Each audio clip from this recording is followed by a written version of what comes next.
A sexualidade é uma dádiva de Deus.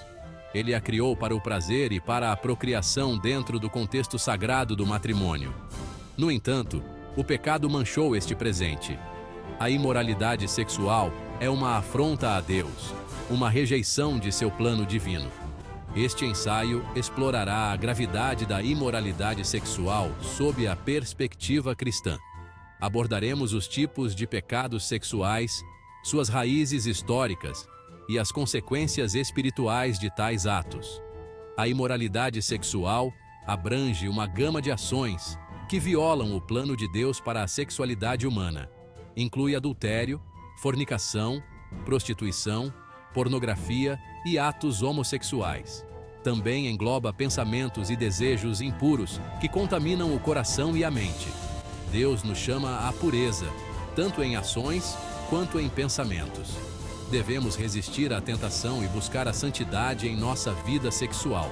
A Bíblia condena a imoralidade sexual em termos inequívocos. Desde o Antigo Testamento até o Novo Testamento, o mandamento é claro: fujam da imoralidade sexual. 1 Coríntios 6, 18. Deus odeia a imoralidade sexual porque ela destrói a santidade do corpo, que é o templo do Espírito Santo.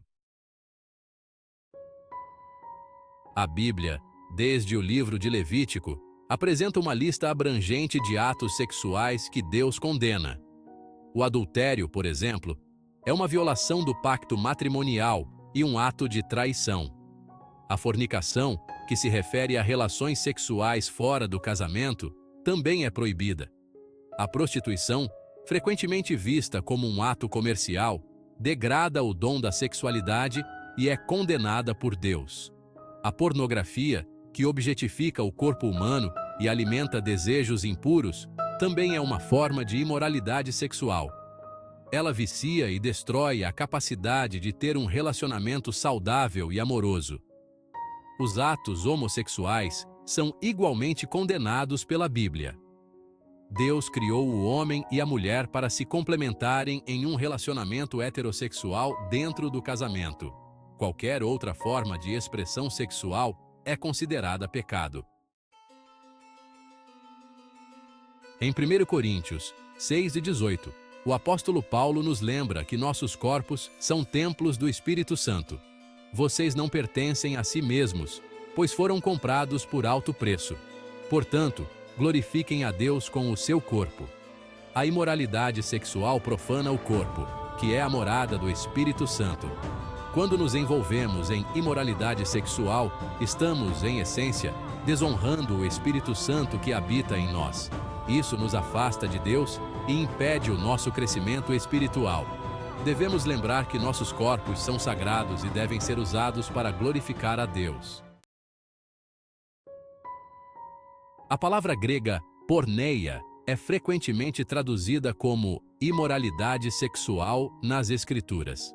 É um termo abrangente que engloba uma variedade de pecados sexuais, incluindo o adultério, fornicação, prostituição, incesto e bestialidade. O uso frequente de porneia no Novo Testamento destaca a gravidade com que Deus considera a imoralidade sexual. É um pecado que não deve ser tolerado na igreja e deve ser combatido com firmeza. Deus, em sua infinita sabedoria, criou o casamento como o único lugar onde a relação sexual é abençoada e pura. Hebreus 13:4 afirma: o casamento deve ser honrado por todos, e o leito conjugal conservado puro, pois Deus julgará os imorais e os adúlteros.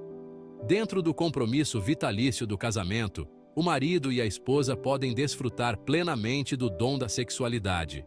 É um ato de amor, intimidade e união que reflete o amor de Deus pela humanidade. Jesus, em seu Sermão da Montanha, elevou o padrão da pureza sexual.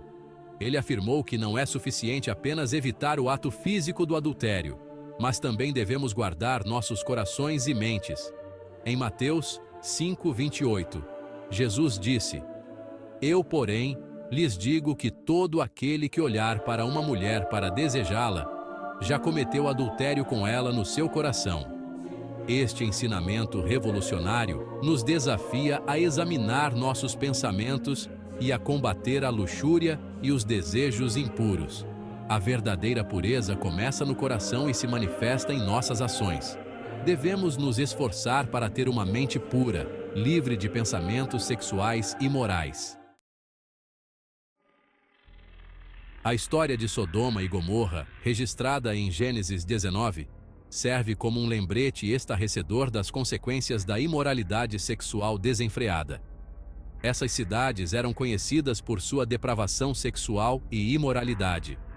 A ira de Deus se derramou sobre elas, destruindo-as completamente com fogo e enxofre. A destruição de Sodoma e Gomorra é um exemplo extremo do juízo de Deus sobre o pecado.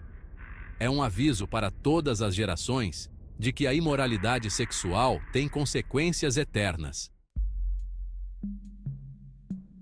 Em 1 Tessalonicenses 4:3-5, o apóstolo Paulo instruiu os crentes a se absterem da imoralidade sexual, pois esta é a vontade de Deus, a sua santificação, que vocês se abstenham da imoralidade sexual. Que cada um de vocês saiba controlar o seu próprio corpo de maneira santa e honrosa, não com a paixão lasciva, como os gentios que não conhecem a Deus.